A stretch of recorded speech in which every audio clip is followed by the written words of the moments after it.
Hi, good morning. Ginawan po natin ng kulungan yung bago nating spare na bibreed. Medyo expensive po pero dahil po nagbe-breed tayo, kailangan natin magipagsapalaran. Kumuha po tayo ng lahi ng Brahma Light. So hinati po natin yung kulungan para doon po siya ikukulong. Dito po siya, doon po yung mga black astrolord.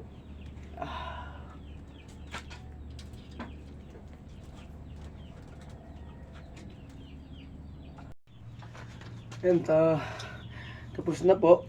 Medyo makalat, so linisin natin ng konti para may kulong na po yung Brahma. Yan.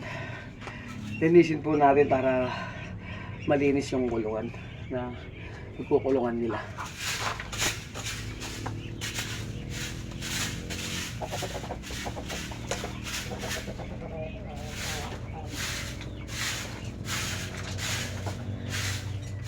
Ayan mga kasisiw, yung kabuang kulungan ng bago nating i-breed. Yan. Medyo hindi naman po siya ganong kaluwang pero pwede na po sa dalawang.